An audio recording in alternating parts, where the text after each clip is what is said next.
مختلف محدثین نے معراج النبی صلی اللہ علیہ وسلم کے سفر میں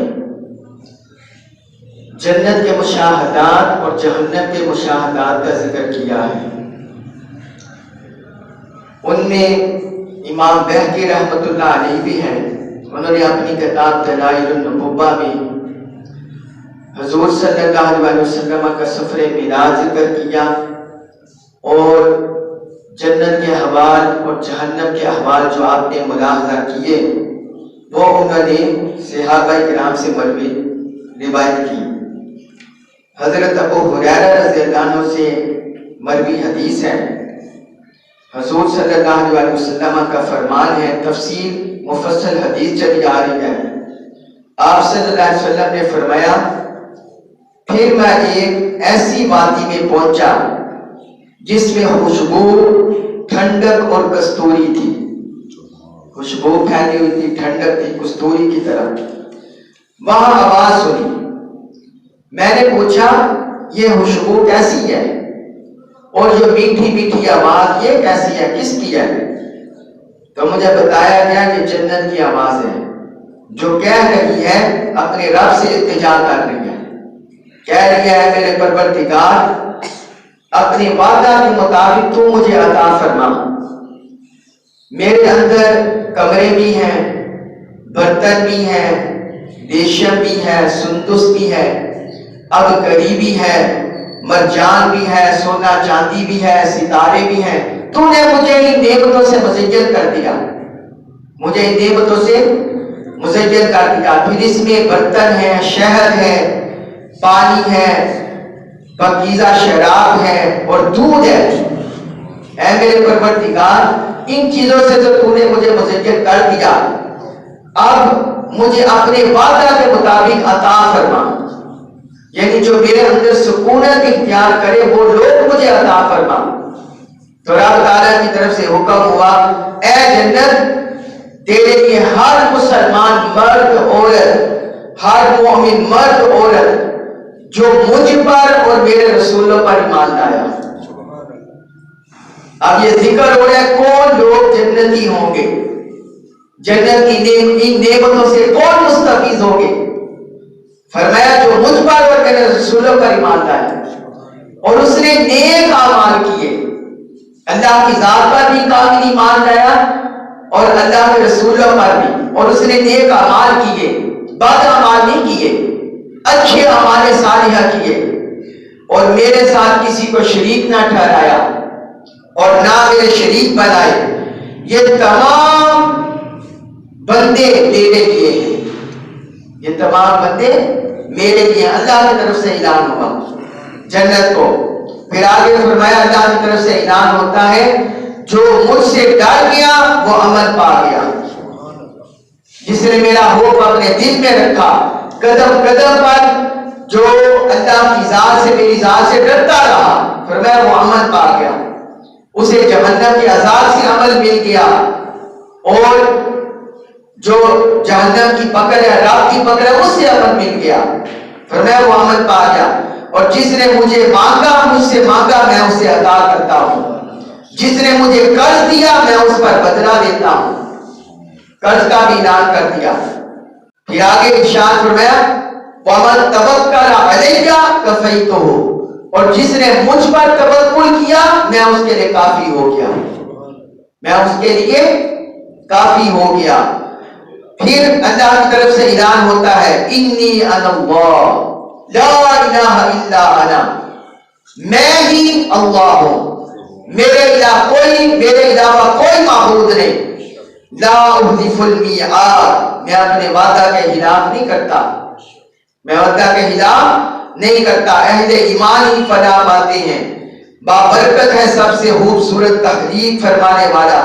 جنت نے جب یہ باتیں سنی، اللہ کا کلام سنا، تو عرض کیا اے میرے رب میں خوش ہوں، میں اب خوش ہوں۔ تو آپ اس حدیث مبارک پر غور کریں کہ کون بندہ جنت کا مستحق ہوگا؟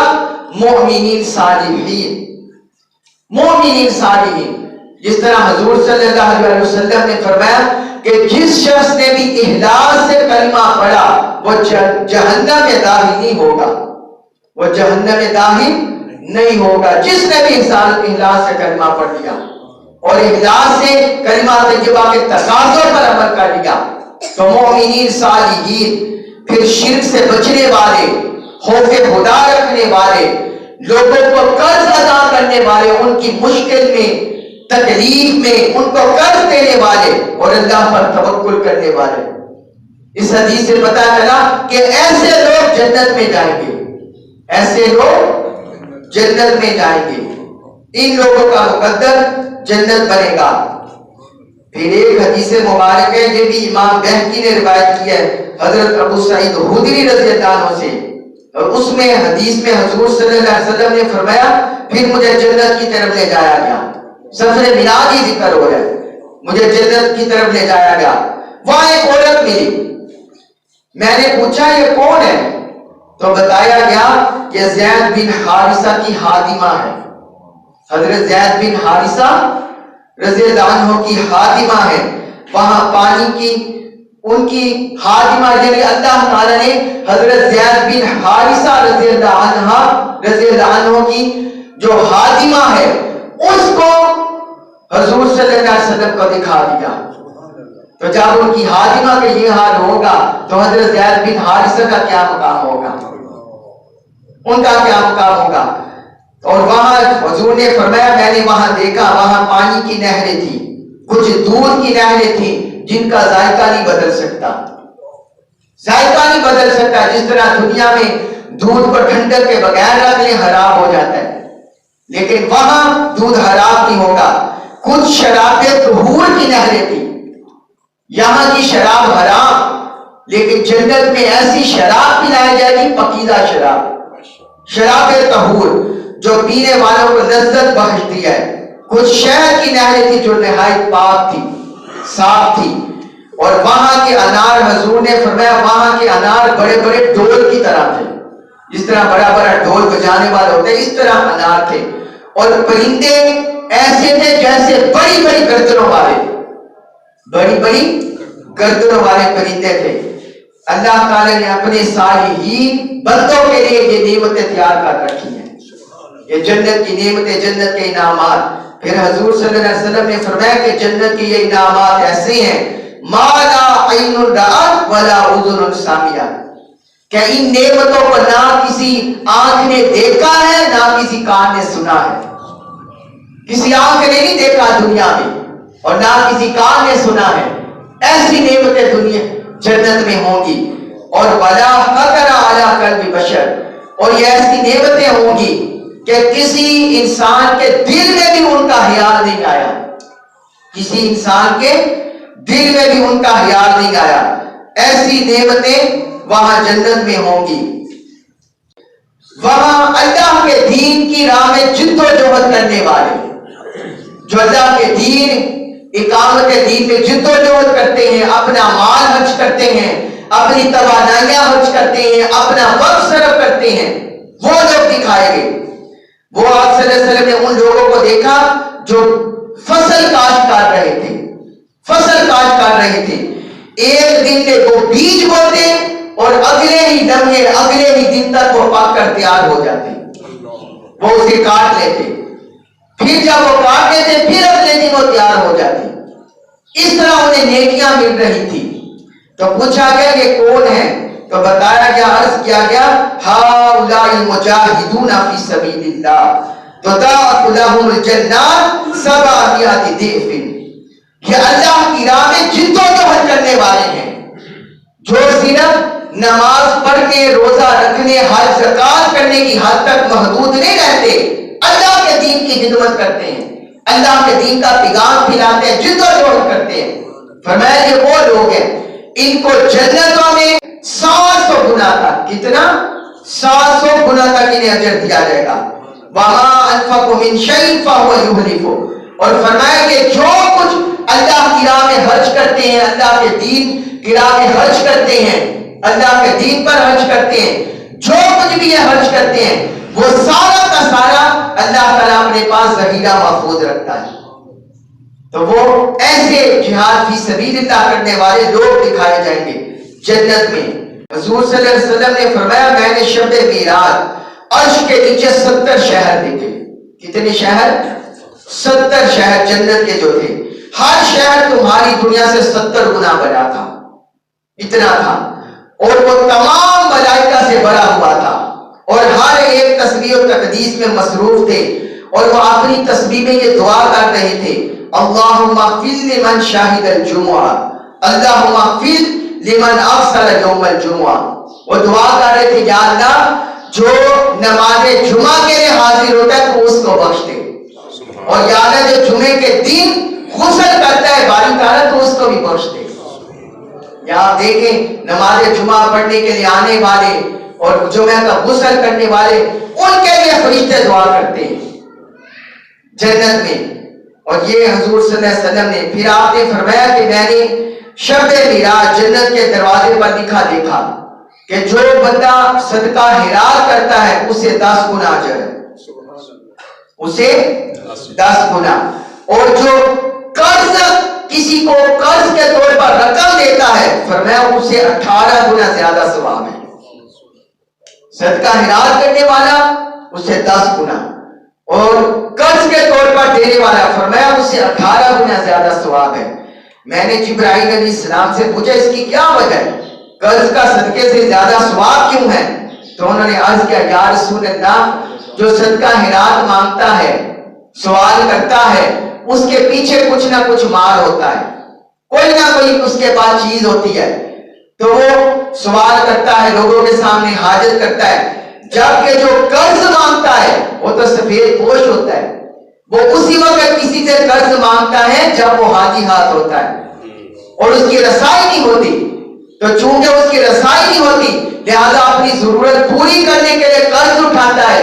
تو اس وجہ سے جو قرض دیتا ہے اللہ تعالیٰ نے اس کے لیے 18 گنا ثواب لکھا ہے، اور جو صدقہ خیرات کرتا ہے اس کے لیے 10 گنا ثواب، اس کے لیے 10 گنا ثواب. پھر اس میں دیکھیے کہ اسلام کے دیگر جو ہیں احکام ان کی روح سے بھی دیکھیے تو صدقہ خیرات کرنے والا وہ صرف ایک جہت سے کرتا ہے کہ اسے پتا ہوتا ہے جتنی میری ہمت ہے میں نے دے دیا.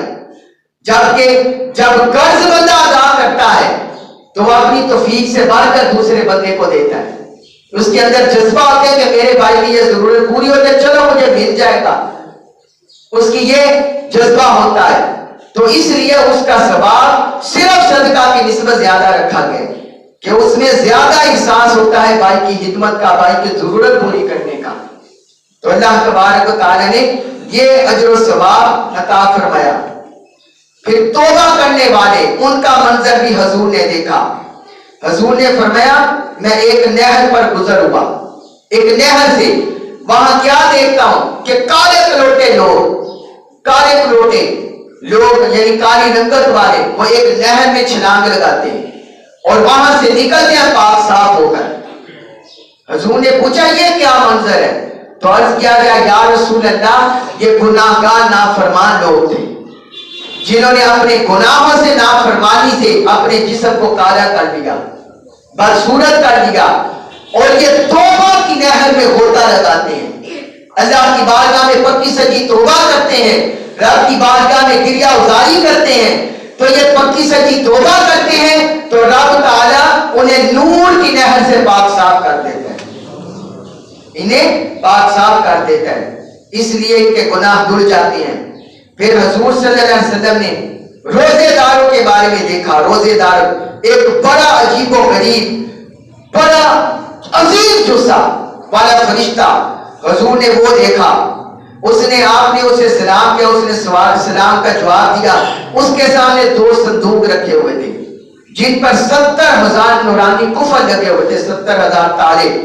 آپ نے جبرائیل علیہ السلام سے پوچھا اس کا کیا معاملہ ہے؟ تو اس نے عرض کیا، اس فرشتے نے عرض کیا ان صندوقوں میں آپ کی امت کے روزے داروں کے برات نامے لکھے ہوئے ہیں. روزے داروں کے برات نامے لکھے ہوئے، گناہوں سے برات، جہنم سے برات، یہ ان کے نام لکھے ہوئے ہیں جن کے ثواب کی میں گواہی دیتا ہوں. جو اللہ کی رضا کے روزے رکھیں گے ان کو مالک اس طرح کی بشارتیں عطا فرمائے گا اور رب کی طرف سے ان کے لیے برات لکھی جائے گی۔ اسی طرح حضور صلی اللہ علیہ وسلم نے اسی طرح ایک اور فرشتہ دیکھا کہ وہ جنت میں نغمے گا رہا تھا، نغمے گا رہا تھا۔ ان نغموں کو جب حوروں نے سنا، جنت کی حوروں نے، وہ ایک دوسرے کو کہنے لگی اے حورو، اس وقت حضرت محمد مصطفیٰ صلی اللہ علیہ وسلم کے جو امت کے نماز کا وقت آ گیا ہے، نماز کا وقت آ گیا۔ وہ اس وقت نغمے الاپتا ہے فرشتہ جنت میں۔ اللہ اس فرشتے سے پوچھتا ہے تو کیوں خوش ہو رہا ہے؟ فرشتہ کہتا ہے، عرض کرتا ہے باری تعالیٰ تیرے حبیب کی امت کوئی کاروبار میں مصروف ہے، کوئی بزنس میں مصروف ہے، کوئی ملازمت میں مصروف ہے، جب نماز کا وقت آیا ہے تو وہ سب کچھ چھوڑ کر تیری بارگاہ میں حاضر ہوتے ہیں۔ ہم اس بات پر خوش ہوتے ہیں، ہم اس بات پر خوش ہوتے ہیں۔ رب فرماتا ہے تم گواہ رہو، میں نے اپنی رحمت سے ان سب کو اپنا منظور نظر بنا دیا، وہ میری نظر رحمت میں آ گئے، جو نماز کے لیے اتنی تقوی کرتے ہیں اور رب کی بارگاہ میں حاضر ہوتے ہیں۔ اللہ تبارک و تعالیٰ سے دعا ہے کہ اللہ تعالیٰ ہمیں ایمان کامل نصیب فرمائے، جنت کی نعمتوں کا حقدار بنائے اور جہنم سے پناہ عطا فرمائے۔